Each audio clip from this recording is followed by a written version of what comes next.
Welcome to another episode of the Training121 PODCAST. Today we'll be discussing confidence in football. I had it there. Okay. Welcome to... It's too formal. That wasn't too formal. You said 2 words. 2 words. Okay. Welcome to another episode of the Training121 PODCAST. Today we'll be discussing confidence in football. I was lit there, lads! It was you! Okay. Welcome to another edition... Too quick. Welcome to another edition of the... Welcome to another edition of the Training121 PODCAST. I'd like to take this time to thank you for your continued support. Welcome to another edition of the Training121 PODCAst. I'd like to take this time to thank you for your continued support so far with the first 3 episodes. Today our topic is confidence in football, which is something that a lot of our listeners have been asking about. So I think it's a big discussion, particularly when it's youth football, because sometimes it's difficult to understand exactly the reasons and why things aren't happening. And it's just a discussion to build confidence, but more so keep it and understand that it's natural for it to go down, up, fluctuate, anything like that. So we're going to take a little bit from personal experience, from theory, a little bit from literature, and just have a decent discussion about it. So yeah, I think as you said there, probably the main thing is can I just say, before this podcast we have spent the last 25 minutes giggling, but we're in. There'll be some sort of like... You'll see the content, you'll see it. We'll clip it, we'll share it. It literally has You'll know it for the first 20 seconds. Yeah. I could not. But even with the laughing thing, but confidence, like you need to have the confidence to put yourself in situations where like you're uncomfortable. This is uncomfortable for us. Yeah, to some degree. You know? I don't think it's... Well, I was going to say it's not easy for anyone to sit in front of a camera, but... Obviously there's people out there that are natural. Yeah, 100%. But since we're kind of still new to it, like it's a new thing. So it's so difficult. It's funny that it's the 4th podcast that happened on. I thought that would happen the first one. I think we were probably too like nearly excited for the first one. We were like, whereas now it's a bit more kind of laid back when you've done a couple, and like it's literally, as Gary said, took us 25 minutes to get to this point now. It's absolutely mental. But like the confidence in even just being able to have a laugh in the camera, whereas that would have been cut instantly in the first episode. Now, like, that makes sense. So it's kind of find your feet and then adapt to what you're given. But I think where do you even start with confidence? Like, I think the big thing that I find with dealing with young players, be it in one-to-one sessions or any sort of club environment, confidence is either rock bottom or sky high. It's very rare you find a consistent level in between. So especially with kids. Oh, huge. Yeah. I think we should start with a primary idea of how to gain confidence firstly. Yeah, like, and again I'm going to plug a book here. It's called Soccer Tough by Dan Abrams. I think is how you pronounce it. And it's actually a great book. I'll put a picture of it up obviously when it's being edited.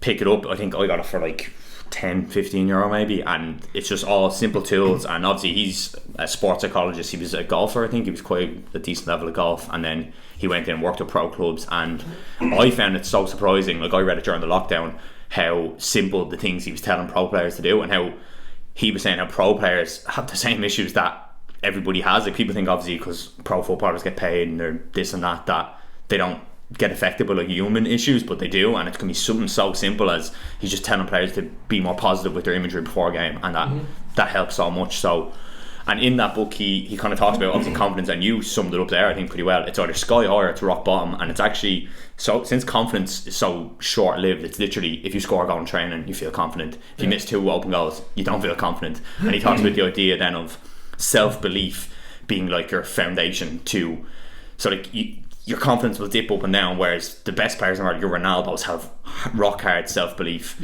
and they'll have a bad game, they'll go again, and then they'll have their good games. And from that basis, I think it's more about teaching people how to have self-belief, especially kids, so that when they get to foundation, you need that foundation, I think, anyway. And then, as you said, you're going to dip up and down. At least if you have the foundation, you can always build from it. But if you have no foundation, once you have a really good game, score 3 goals, let's say, you're really confident, you go into next week and you can't get a touch of the ball, all of a sudden you're rock bottom. So you actually summed it pretty well in terms of, especially with kids, and you've just got to kind of take the punches as a kid, really. Like, it's going to happen. Would you say that confidence is short term and constantly fluctuating, so it's never consistent? Obviously it's not consistent, but confidence, like for some players it can be 6 months, so someone has a really good year or a really good spell, but they have it for that amount of time. But even within that short term, even within that 6 months, it's never here. No, it dips. It's there. It's there. I think that's important to know, especially as a young player.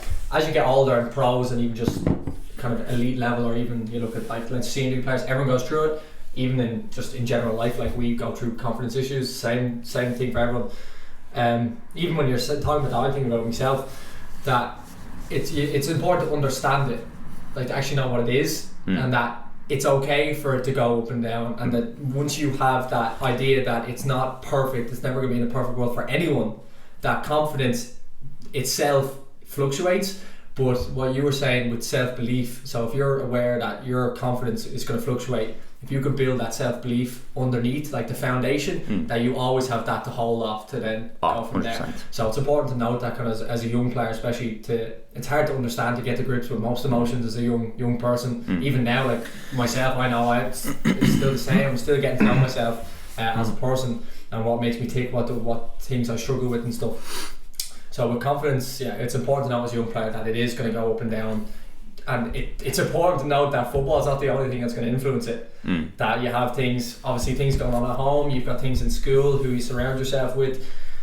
Anything, any walk of life is going to fluctuate. Not just, obviously, we're talking about football, so your footballing performance, but just your general day-to-day confidence. It's more important, I'd argue, than if your football confidence. But in general, if your day-to-day confidence is good, you're probably going to bring that into your football life, which is always going to be good. So I have a question that you both can have an opinion on. Do you think confidence is a result of self-belief, or do you think they're two separate entities altogether? Can you have confidence without self-belief? Yes.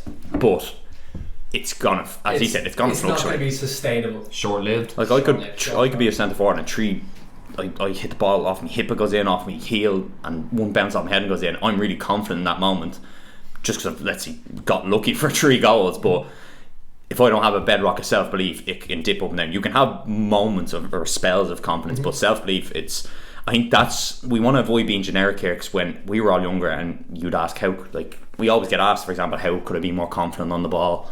How can I just be more confident in general? And the generic answer is go and practice with football. You'll be more. Answer. It does make sense, because to a degree, absolutely, it's going to help you. But is it going to be the overall thing that's going to just change your confidence? No. Like, it's not like you go out and you do 10,000 hours, and all of a sudden, bang, I just have it. It's consistent confidence. That's not the case. It's and another question that I then put to that is, especially the FA in England have gone with this with their coaching model,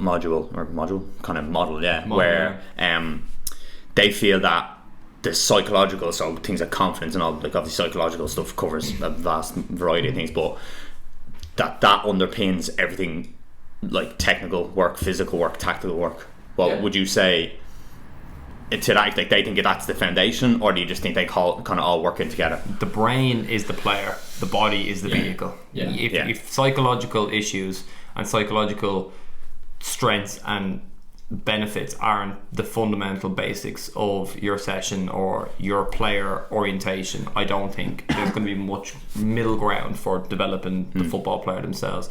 More importantly, and we preach this a lot, and I know, to be fair, I find a lot of coaches now, particularly in Ireland, are really putting a good emphasis on life over football, or using football as a tool with life. But if we can focus in on the psychological aspects, it really does have an intertwined basis. So if you can focus on the mind, you're not just getting benefits for football, you're also getting benefits for life. The big thing, I think, for confidence in this regard, and what we're going to discuss probably in a few minutes, is actually how to build self-belief and then obviously get sustainable confidence through performing for the game of football.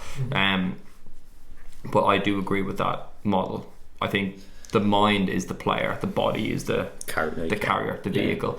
And if the mind isn't in check, then the player isn't. Like, how many times have you seen a player who might be extremely technically gifted or talented, as we said in the first episode, but they're a little bit off the boil today, And what's As the you first thing you say as a coach when you're watching them? They're what's not in it. Yeah. What would you say? Head's not in Their it. head's not in it. But as you That's said, the first thing you'd say. what's happening in school, what's happening at home. Yeah.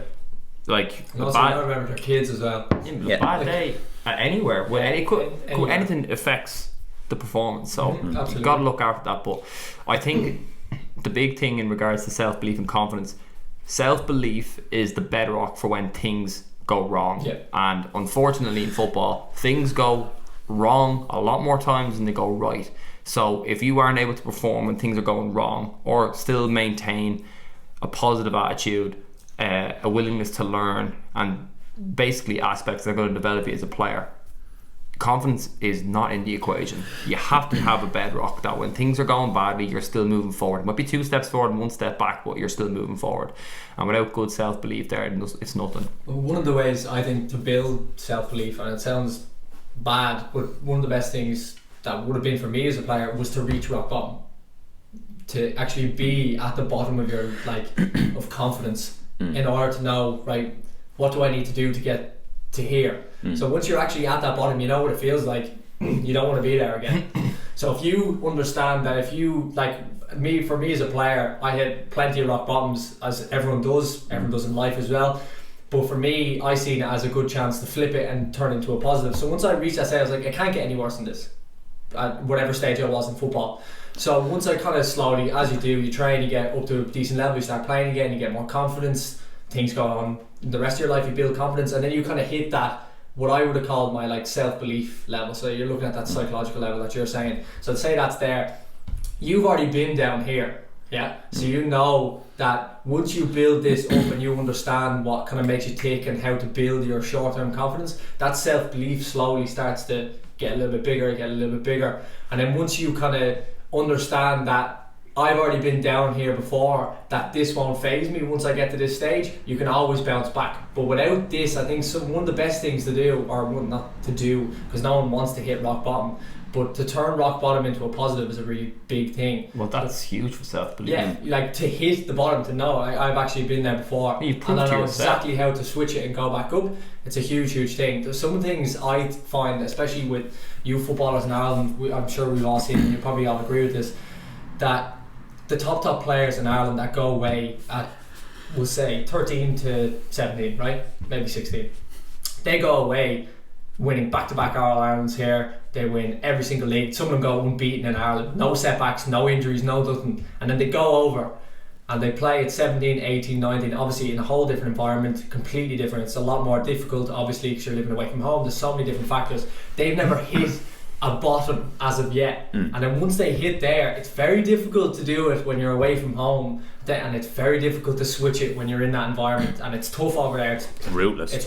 Yeah. So you could, that moment where you have that switch where you might go, right, I've hit bottom here, it's very difficult to switch it and go back up when you're in an environment like that. So sometimes you might not think it, but as a young player, when you're 11 to we'll even say 18, at any age really, if you understand that, okay, this is probably the rock bottom that I needed, although it sounds bad, it can be a really positive thing that you've got, I've experienced this before, this doesn't faze me, and I can flip it and go to a much higher level. Once you're in that mental stability in yourself, and you've clarity of thought in that, it's a huge thing. You look at Rihanna Jarrett, right? We were speaking to her on our virtual program, and she was talking to our girls group about she had 3 ACL tears at 18, 20 and 22. 3. At 18, ridiculous. That's her rock bottom. That's it. ACL tear is one of the worst you can get in a sporting injury in any sport. And she was there. Not only did she get it twice or once, she had it 3 times, and now she's playing professional football in Brighton. Now, if that doesn't smell inner self-belief, yeah, there's so much that you can take from that as a player and a person. It's crazy. We obviously have a lot of good things to say about her, because even from that conversation, showed down to earth and stuff. But that just shows that you can be here, rock bottom. And if you have inner belief and you have that self-belief, but that only comes from reaching that bottom. I think sometimes the most important thing is to reach a setback. Even just from experience, I know Mark Travers was he was in and around the Kennedy Cup squad for the DDSL, and he was dropped on the last like phase, you know, the way they go through phases and stuff. He was dropped in the very last phase and didn't end up playing the Kennedy Cup. Now for someone that could be their rock bottom, because people think like obviously it's a huge thing in Ireland to play in the Kennedy Cup, and that could be like their moment. That could be their only chance, if you get me. Obviously there's many more chances down the road, but as a kid that's what you think. This is my moment, this is my moment. And if you're not there and you get dropped in the last hurdle, it's very easy to crumble. And I've seen it happen to many players. Many players, they don't reach that's their moment, and then it's gone. Obviously you look at Mark now, he's second choice goalkeeper for Ireland. Like he's in a super situation. He's still so young as well, and obviously we all know him, he's a great guy and a super player. But that just shows that the pros at this level that you're watching on TV now didn't have it easy at all. Like that could be a huge setback for someone. But no, you have to hit your rock bottom per se in order to build that back up. So I think that's a huge thing for self-belief. Obviously someone watching this now is not wanting their rock bottom to happen, but you need to understand that it is an important part of your life, not only in football but as a person, to then flip it and then turn yourself into a better player. I think you covered a vast amount of things there that were spot on. So I think we need to dissect that entirely. Yeah. I took a few things from that was excellent. I think big one, and we discussed this in a previous podcast, where there is chaos is the opportunity for order, and that order might be putting your vision in line. And I think the only way you can really experience proper development is in those areas of discomfort. So rock bottom, be comfortable there. It's not going to be your forever. You hit the bottom, understand it, live in it. You're going to be there again in some aspect in your life. So if you're going to get this experience through football, please use it as a vehicle to go on to bigger and better things.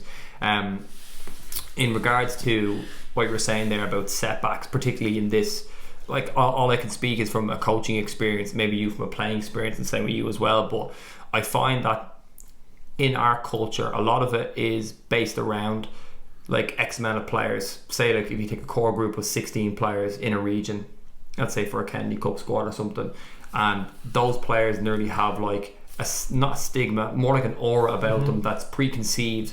So it's literally when they step into the pitch, they have this preconceived idea that they are something.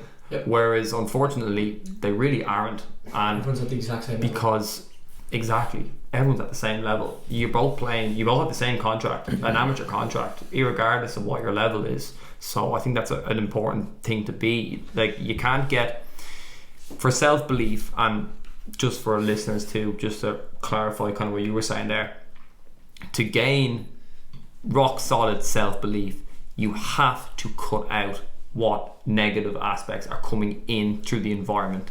So like that, for example, you don't make a Kennedy Cup squad, you got no chance of playing international football. You know, you don't play X, you're not an X squad, you don't have a chance there. You know, self-belief, you cannot accept can'ts.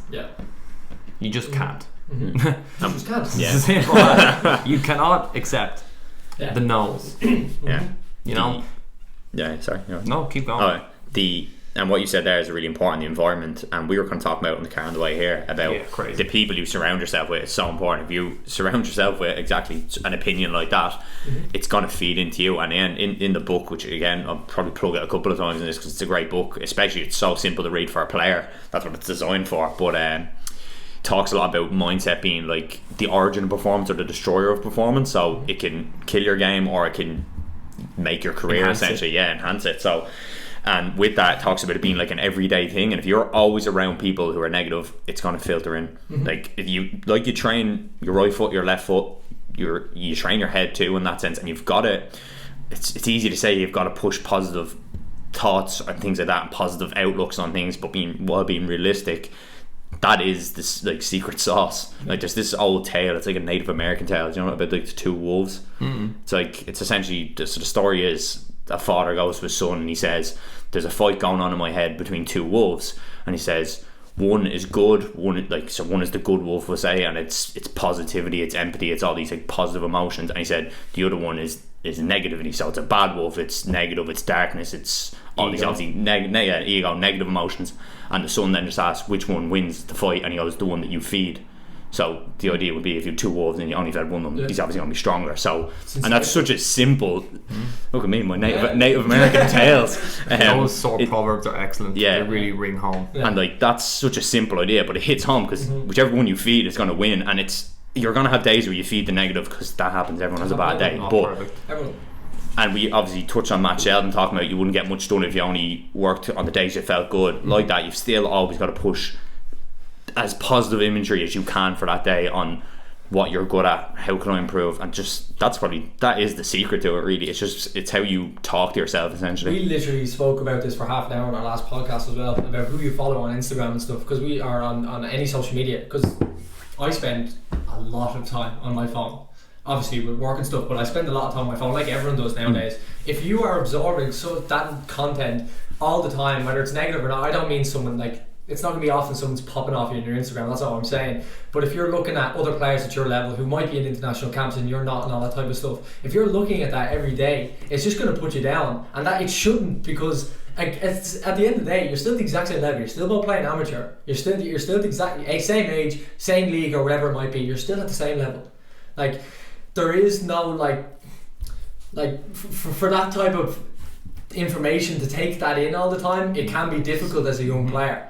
But you have to realise that it's not forever. It's like your confidence and stuff, it's just short term. And if you want to flip it and turn it into a positive thing, go, right, I actually want to be there. Rather than going and liking and commenting on the photos and going whatever, saying whatever on the thing, go outside and train. Now that sounds generic, but there's so many different ways to absorb information and apply it to something that's a lot better for yourself, rather than just absorbing all this content and all this thing. And same with like some of your mates, they might not like football or anything like that, which is fine. Like some of our mates wouldn't be huge into football, but they're great influences on us just because they're good people and they want to do good things and they work hard and all that type of stuff. That's great. But there's a lot of friends that everyone has them in school that you're just kind of close to them or whatever, just in school. But a lot of them can be very negative people, not in football sense, but just in a general life sense. They just want to do things that aren't aligned with not even football, but with you as a person. Like there's been many conflicting times where you're in school and it's like, I don't want to do this, and you're in that environment, you know, that type of stuff, and everyone goes through it. But it's important to realise, I know it's difficult to do when you're young, but to just cut it out and just focus on yourself and what is it that you want out of not just your footballing career. Obviously we're talking about football now, but just in general life. Like if you don't want to be surrounded by that stuff, then don't. But in regards to self-belief, do you think that having that sort of tunnel vision and acceptance of failure and responsibility is why you're saying this sort of information? Yeah, like I'm not a perfect human or anything like that, but I've been through good like experiences like rock bottom in football and just in general stuff. I think it's coming from a place, because I'm still young, like I'm only 21, I'm still in that phase, really. Like I'm still learning. In 2 years I'll be a different human again, which is great, and I love the learning process. But failure is like number one for growth, and it's on every quote. If you look at failure on Google, it's going to give you all these quotes about, but it's not just there for laugh, it is genuine. Yeah, but people don't realise this. There's no secret entity as to like what is success and failure. No. The information is out there. The problem is people don't apply it. Yeah. It's application. But as you said there, like it's not just as easy as like let's say for example I'm looking at the player in my position playing in the international camp, I'm going to go out and train. It's not as easy as that. You know, humans are humans, and sometimes, and psychologically too, humans are more inclined to go towards negative emotion first than to positive emotion. That's true. So, you know, that is a battle, but I think it's in regards to like building self-belief, like in terms of getting value from this podcast, I think the main aspect there for what we were talking about, like different experiences from rock bottom to who's in your friends group, self-belief comes from what you want to do.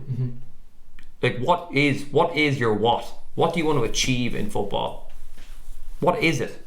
You know, and I think once you align your personal qualities, so your strengths, weaknesses, with obviously I'd say aspects of your environment, so like if you have good family and whatever, if you can align that with a goal that's orientated, stick to the tunnel vision, growth will come from that, and then obviously self-belief as well. I think a big downfall to that sort of theory is that people need proof to believe themselves. So for example, getting that call to an international camp, some players might need that. They might need a comment on Instagram. So to feel like they're doing well. Yeah. So what would your advice be to people that they might have a good bit of self-belief, but they're taking it from the wrong sources? Yeah.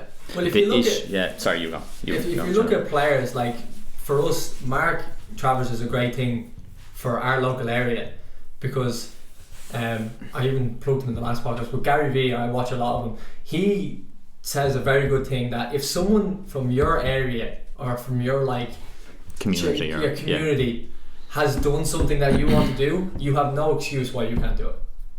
Which is a generic thing to say, but it makes a lot of sense. Like, if you're looking for proof, go turn on the telly. Do you think all them came from privileged backgrounds and they got everything was handed to them? Absolutely not. Like, not a chance. So you have to understand that when people are at that level, they have gone through the same things you have, and when the people like players and pros come back and they speak, do you ever see interviews with young players? They tell them that information, and it sounds generic, but that's what it is. You have to go through all those things. They're hardly lying. Yeah, they're not just like, they obviously think about it themselves as well. Obviously, some pros might not actually, like young players especially, aren't really aware of what's happened for them to get to this level. But all the players come back and reflect. That is what they say. It's just all these little hurdles and like setbacks that you get, they're all really beneficial to you as a person and a player to get to the next level. So if someone from your area, and we have someone literally, we used to live in the same estate as, and he's about 5 minutes from your gang, he's playing for Ireland now. Why can't you do it? Like that, it's quite simple. Like you have the same it's tools. Not, the exact same environment. Let's say to get there, he's played Cherry Orchard in Ireland. He's played for Lucan. He's played for Shamrock Rovers. And I'm pretty sure that's it. I'm pretty sure he only had the three. Maybe he played locally, possibly. Yeah. But like, they're all household club names in Ireland. Done the exact same things as probably a lot of players in this pod, or people who listen to the podcast have played for. Why can't you do it? Yeah. And did he apply himself? Absolutely. Is he a good person? Absolutely. Has he done the right things to get there? Well, obviously, because he's there. And he's got a bit of luck. And he's got a bit of luck, like everyone needs. Like, remember, we're talking about the 1% here. But if you're going to be making excuses about why you're not making the stuff, you're on the wrong podcast. You're on the wrong podcast. I think to touch on what you said, you were saying so them players who want that vindication, let's say, they might want to like on social media, or you gave another get into a squad, like anything. They need vindication. The issue with looking for them small wins is you can't control them. I think that's the big issue. Like, you can't control what people think of the goal you scored. Like, again, someone can always pull a negative out on it. So another way to build self-belief, obviously, would be trying to get small wins that are controllable, which is so important. That's fantastic. Yeah, like that is like we talked in our virtual program. I've done a talk on something that's called a match script, and again, it's in this book. I basically kind of refined it and tailored it just to the group we had. And the idea of a match script is basically your position. So if you're a defender, midfielder, attacker, goalkeeper, whatever it might be, you have these plays, they're called, and they're just 2 or 3 lines that you recite to yourself, and the only 2 things is they have to be controllable, have to be related to your roles and responsibilities in the team. So take me as a fullback, mine might be constantly communicate with my back 4 and push the winger to the outside all the time. So when I'm defending, always show them the line, and when I'm in just general play, always communicating with my back 4.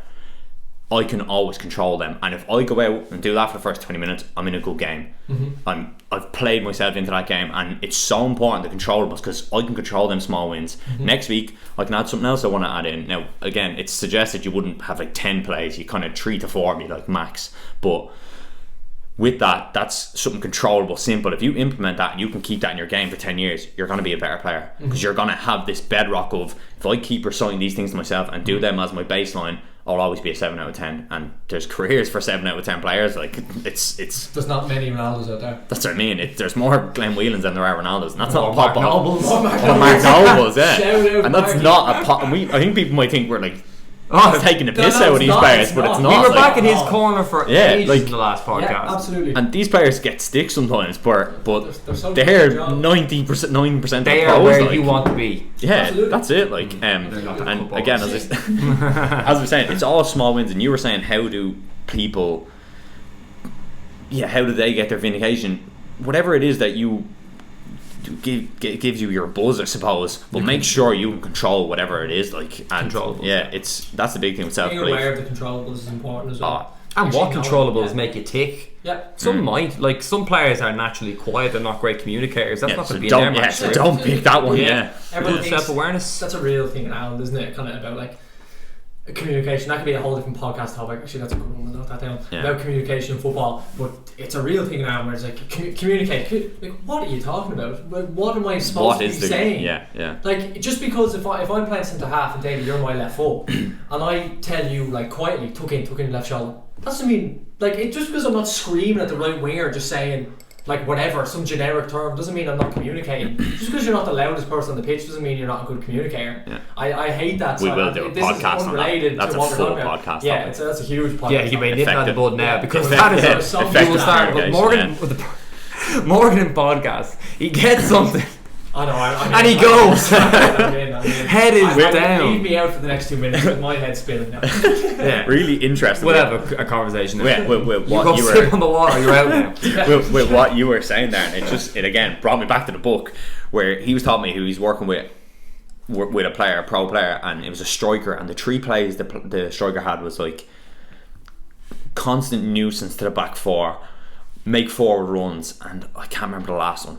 It was something about, I think, I can't actually remember that, but it was something so simple. And when I was reading, I was like, that's quite simple. That, like, I could apply that if I was coaching a 12-year-old tomorrow. And then after, it just goes, this was a match script for a Premier League striker.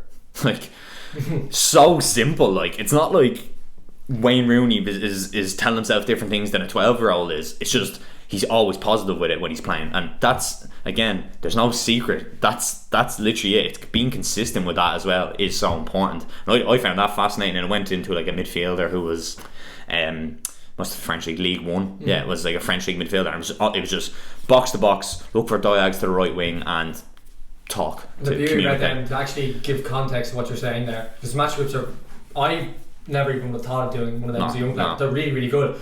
The whole idea of that they're controllable there, what you said was for your fullback one, just to give, if people don't really understand it, what you said was, as it's controllable because you said show the winger wide. That doesn't mean you're going to win the tackle, that doesn't mean you're going to stop the cross, that just means you're going to get them to a certain area, and then from there it's up to you then as a player to apply yourself. But the whole idea of showing a winger wide, can you control that? Absolutely. Yeah.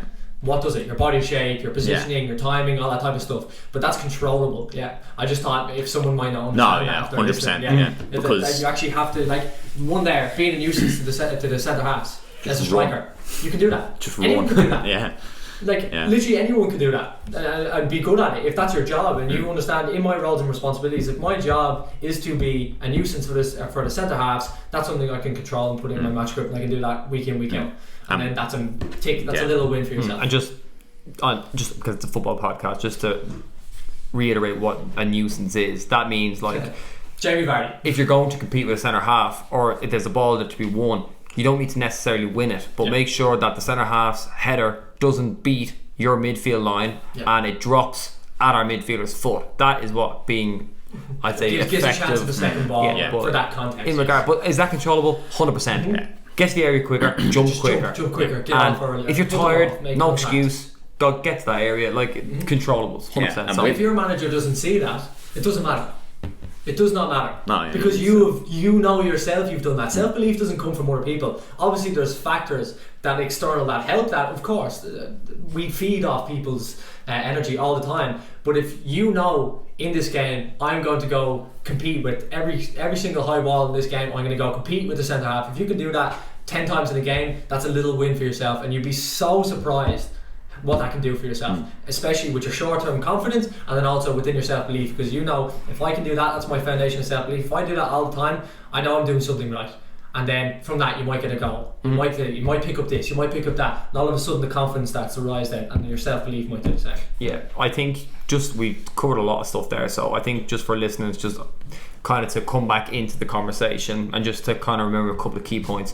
With self-belief, vision is really important. Understand what your task is and what you want to achieve. Without a task or a journey, there is no without a task or a goal, there's no pathway to self-belief. What are you believing in if you don't have a goal to achieve? I think that's a big thing there. Second thing is control what you can control and focus primarily, or your main source of energy off that.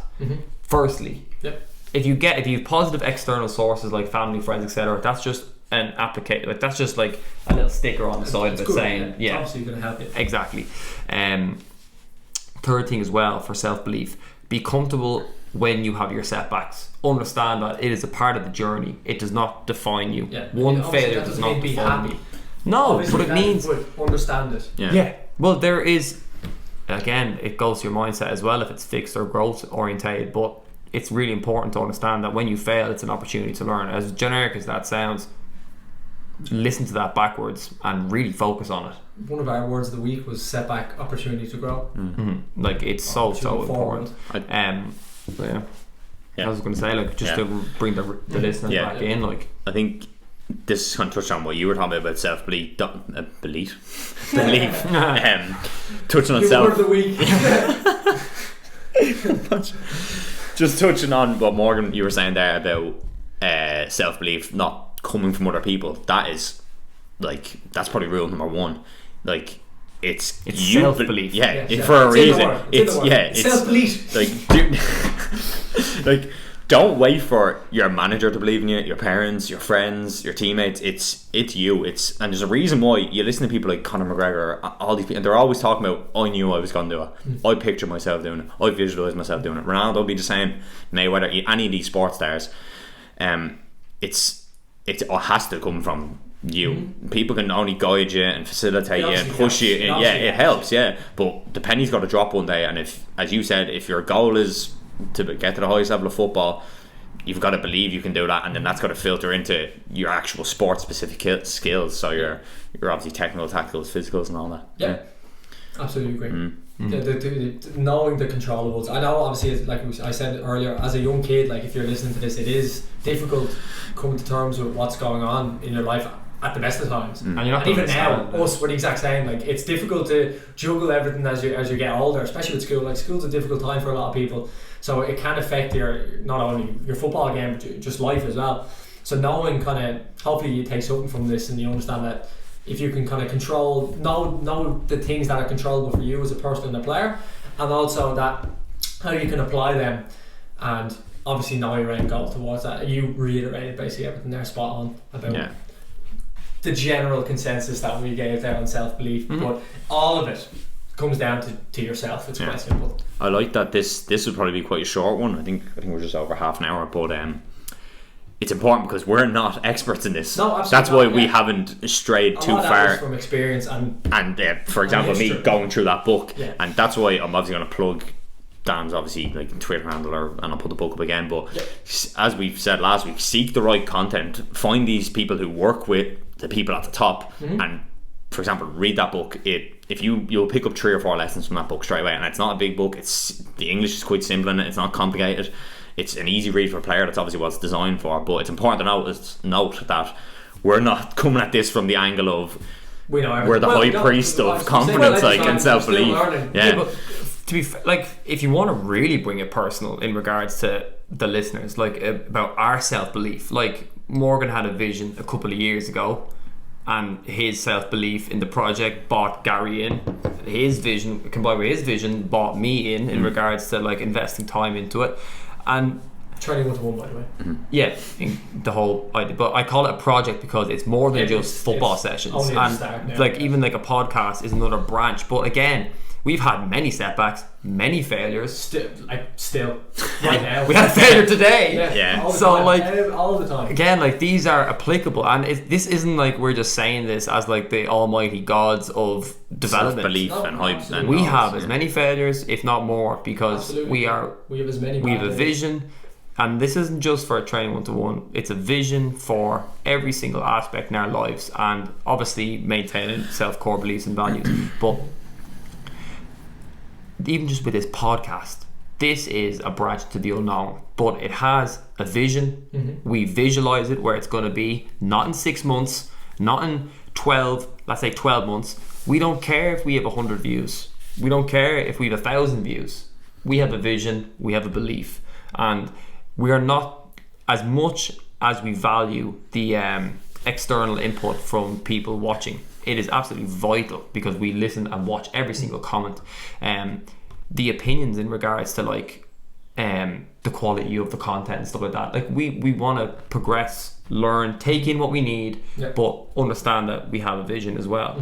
You know, we could, especially as we start to get bigger, we hear a lot of stuff from outside. Everyone has an opinion on the outside, which is fine, because a lot of it we ask for it all the time, because feedback's really important, and we really appreciate it when we get it, because it does, like, a lot of times, like, things we've heard as of now over the last couple of days, we've gone straight into it and applied stuff. Even small little details, it matters a massive amount to us. But as we get bigger and we hear, we're literally going to be hopefully practicing what we were preaching right now, that as we get bigger, that all these things are going to come in. We have to stick to our values and obviously learn from the right people, listen to the right people, and apply it. It applies not just to football and life, like we're saying, but even like us as a business, and we want to be more than that, more than just like a football coaching company. We want to be a lot more than that we're going to deal with the exact same things, and that it's important, and we say this all the time, we're learning on the go. Yeah, absolutely. But the things we've taken from football, and we're still doing it now because we are a footballing company, we're still applying it.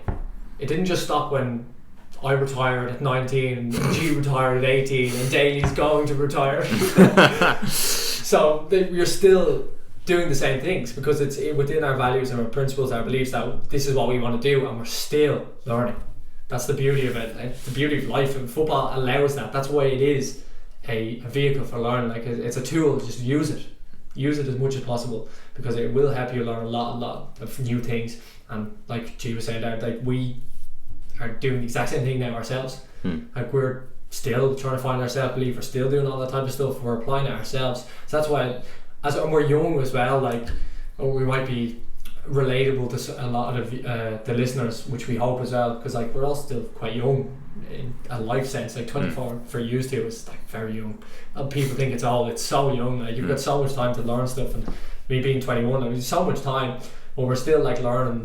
That's the beauty of football and stuff. You learn so much from it, and whether you apply it or not, it's kind of up to yourself. Yeah, I think that's it. Do you need to cover anything else?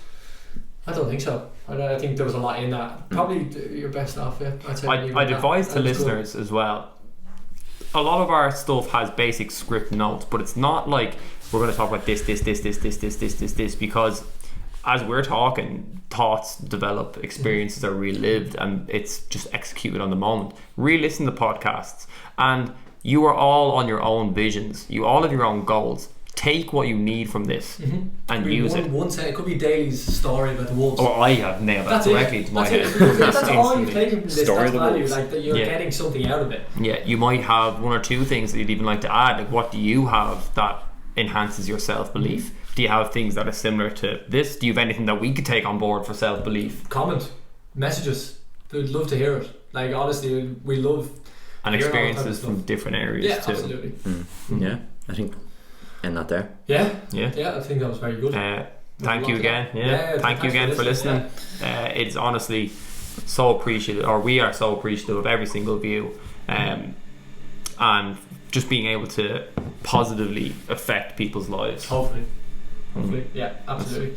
Feedback is important. So again, as normal, we always say it, but like, even I was saying there 2 seconds ago, it is a big thing for us. So we really appreciate it. If you can let us know what you thought of this, or any, like, did we provoke any thoughts, anything, share any experiences with us, we're always open. Always open to any messages. So always free. Except anybody slagging Mark. Put out Mark. No. He's going to sponsor the podcast one day. Is that a wrap? That's a wrap. I hope so. That's a wrap. Thank you.